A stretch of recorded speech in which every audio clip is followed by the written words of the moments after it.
Hey, what's up guys, it's Nicktew, and today I'm going to be showing you what I think is one of the best, if not the best talents that you can get on your gear that I haven't really seen anybody else talk about or even use before. Before I get into the video, I just want to mention that if you need help setting up a perfect build, farming for gear, leveling up, or anything like that, but maybe you're too busy to, feel free to email me at nicktewbiz@gmail.com and I would love to help you out. Also, I've been streaming on Twitch daily recently and would love to see more of you guys around, so a link to that will be in the description. But anyways, let's get into it. So first off, I'm just going to show you guys how the talent works, and afterwards I'll explain how to properly set up a build using this talent to make sure that you get the best out of it, because if you do it incorrectly, you can actually end up losing damage, and obviously you don't want that. So the talent that I'm talking about is called Unstoppable Force, which you can only get on your chest, which is going to give you 2% weapon damage for every 10,000 maximum armor that you have after killing an enemy. It doesn't say how long it lasts for, but after testing it, I've seen that it lasts for exactly 10 seconds. So as you can see, here I have 167,000 armor. So if you were to do the math, you could assume that every time I kill an enemy,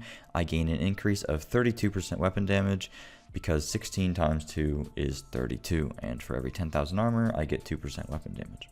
But after testing it for a bit, that's for whatever reason not exactly how it works. As you can see here, I'm hitting targets in the head for 111,000 exactly without the Unstoppable Force buff up. But after killing somebody and getting the buff, my damage goes up to 137,749 per headshot. This is clearly still a very good damage increase, but if you do the math, it's not quite 32% damage like I expected it to be. It's actually an increase of about 24%, as you can see with the math on screen. When I realized this, I was a bit confused, and I was wondering if there was something I did wrong or something I was missing, and I still am not sure of that, but I figured that maybe there's a cap on how much damage increase that you can actually get from this talent, so like no matter how much armor you get, it's always going to be capped. So I decided to try this out with 192,000 armor to see if it would still be the same percentage increase. With this amount of armor, theoretically I should be getting a 38% damage increase, but as you can see on screen, I'm still hitting in the head for exactly 111,000. But when the buff is up, I'm doing 141,743. If we do the math again, just like before, we can see that it isn't a 38% increase, it's actually roughly a 28.8% increase. Honestly, I'm not entirely sure as to why this happens.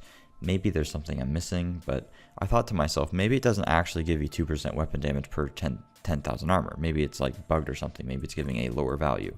Because in this game, and also in the first game, a lot in the first game by the way, there were a ton of values that simply just weren't correct. So I did the math backwards, and it turns out that I'm actually getting exactly 1.5% damage per 10,000 armor that I have. To prove this, I'll give you an example. So if I go back to using 160,000 armor and I multiply 16 by 1.5 instead of 2%, I get 24%, which was exactly how much weapon damage I was getting as an increase. Again, if we do the same thing but with when I had 190,000 armor, if we multiply 19 by 1.5, we get 28.5, which is almost exactly the amount of damage increase that I was getting. It's just a difference of 0.3, so I'm just assuming the game rounds up or something like that. Not 100% sure, maybe I'm an idiot and there's something that I'm missing here, but even so, I mean, being able to get well over 20% damage increase without having to stack armor at all is absolutely insane. So obviously the one drawback here is that you need 7 blue attributes in order to unlock this talent. So you'd assume that stacking into armor would just result in you losing damage anyways, right? So it probably wouldn't be worth it. But there actually are clever ways in order to use this while not losing any damage at all and still gaining the benefit of the talent. And I'll show you guys that here. Alright, so for this part of the video, I'm just going to explain to you guys how to properly set this talent up without actually losing a lot of damage so that you get the full benefit from it and that, you do as much damage as possible. I figured that it would be easier to just record it in game.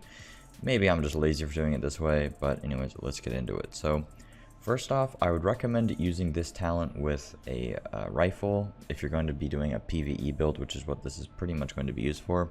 I'd recommend doing it with a rifle. You could do it with an LMG too. That would be also pretty good. It's just when you're running an assault rifle, you want the talent Berserk usually.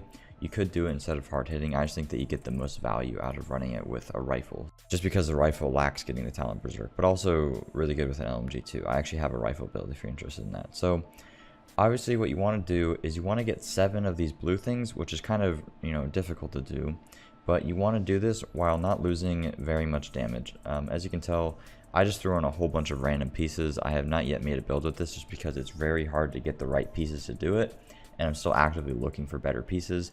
But like I said, I know how to do it, and I'll explain to you guys the best way to do it. So what you want to get, the main piece is going to be the chest, because that's what the talent is on. And you're probably going to want a chest very similar to this one. You're going to want it to roll armor. At least you probably want 1 or 2 blue attributes on here, because otherwise it's very hard to reach the 7 without losing a ton of damage. And then for the 2 rolls, ideally you would have weapon damage and headshot damage. I could probably roll my crit chance to weapon damage, but you want the weapon damage to be higher than the headshot damage, ideally, because everything scales off of weapon damage. So if you had like a 10% weapon damage roll here and like a 10% headshot damage roll instead of the crit chance, that would be really, really good. Of course, you want unstoppable force. Ideally, you would also have hard hitting on here. It's just kind of hard to get the perfect setup. And then what's really cool is I actually have 2 defensive mod slots here, which is great because the mod slots go towards a total of 7. But I also have special mods that they count towards these. Like, as you can see, they're defensive, but I got headshot damage and I got rifle damage, and these actually count towards them. If you see, or as you can see, I take it off and it goes down to 8. So even though I'm getting a red attribute technically because I'm getting headshot damage, it still counts as blue, which is great. Moving on, another great way to get some blue stuff is just via other pieces. So the pieces where you would lose the least amount of damage would probably be the mask. If you're doing this for PvE, of course, you'd probably end up getting just damage to elite on your mask, and then a blue, such as I think you can get health and health on kill on your mask. I just won't even talk about the other talents on these pieces of gear. The only other red attribute that you can ever get on your mask would be critical hit chance, and it's a very low percentage. So you can see it's like 5%. So it's way more beneficial to end up getting the unstoppable force than losing like 5% crit chance, right? For other pieces, I'd recommend on your backpack just getting like 1 defensive, probably like armor, and then getting weapon damage, and I think like crit chance. You can get a pretty decent crit chance roll. Or maybe you can get like 2 blues and then try to get like a defensive mod slot here. And if you got like 2 blues in a defensive slot, that's already 3, plus the chest. If you have like 3 on the chest, that's already at 6, and then you got the 1 on the mask, and that's 7. Another thing you could do, I don't know if you can do this. Yeah. You can get bonus armor on your knee pads, which is also not going to net you that much lost damage because you only lose the crit chance, and that's not going to give you a whole bunch of damage. I believe you can get defensive mod slots here as well.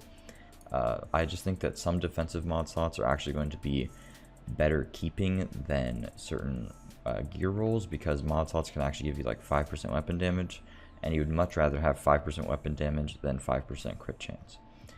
You can also get defensive mods, I believe, on your holster here. The mods, you'd probably prefer to have a mod, but you could also get a blue on a holster. Usually the holster rolls though are pretty high. Like losing 5% crit chance and getting the blue to reach a 7 isn't that big of a deal. But when it's on a holster and you're losing like 20% crit damage or like 12% crit chance, I actually have one with like 14%, I don't know where it is. But when you're using that much, it kind of sucks. But you can get a decent crit chance roll with a blue roll. It's kind of just hard to find one. Like this one could have had it. It could have had health and the crit chance. It's just pretty difficult to find a good one, right? But yeah, that would get you to 7. You can also definitely stack more armor, because as you know, getting more armor is going to lead to that. Another great way to get armor is like getting hardened. You can get this on like your backpack, your chest, etc., or just in your defensive mods, just going for bonus armor. But if you're at like 189, I wouldn't recommend, like if you're about to reach the threshold of the next 10,000, because the buff goes in increments of 10,000. If you're about to reach the next increment, I would say either try to get right there to the next one, or just get rid of all the extra armor that you have so that you aren't like right next to that, because all that extra armor kind of goes to waste. But yeah, I mean, using this is great because you could technically get all defensive mods that all have extra damage on them, which is really, really good, because this is just as good as an offensive mod would be, and it's going towards this. And on some pieces, I'm just getting armor like kind of for free, because I'm getting back the damage anyways. And if you do it right, kind of the way that I said, you don't end up losing that much damage. Maybe you lose a little bit of crit chance, whatever, but getting the 20 to 30% extra weapon damage every time you kill somebody is absolutely insane. And having, right now I have an extra, like from the base, I have an extra like 40,000 armor, and I'm not even losing very much damage. So that gives me tankiness, and extra damage, and potentially even way more damage than I would have gotten ordinarily, which actually I think is the case, because everything scales off of weapon damage. So the most important stat in the game is weapon damage. So getting like 20% of that at the bare minimum, and gaining armor at the same time, and only losing some crit chance, sometimes not even losing anything if you get really lucky with like mod slot rolls. Like if you have all mods that give you the rifle damage and stuff, and then on just every piece you get super fucking lucky, like on your backpack you get a defensive slot and you're also able to put that in there. I just don't have extra slots that give me, I only have 2 that are like really good, but you can farm them. You can get them on your gloves, like a defensive slot on your gloves, a defensive slot on your knee pads. If you do all of that, you would literally not lose any damage and just gain the talent. Like, it's absolutely insane. But as you can tell, it's pretty hard to find the pieces because you want to have the right combination of defensive mod slots. You want to make sure that you're not like losing a big roll, like the crit chance on a holster or the 10% damage on gloves. And obviously it's hard to find the right pieces with, you know, the right talents and whatnot. And you don't want to lose like, you know, weapon damage on a backpack. Like, that's pretty big as well. So yeah, it'll take you a while to farm this, but it's definitely worth it in the long run. I'm probably going to be able to set it up with my rifle build. I just need to farm for a little bit longer, but this chest piece already is really good. I do lose hardened, but it's definitely worth it. But yeah, I hope this helped, and thanks for watching, guys. I'll see you guys later. Peace.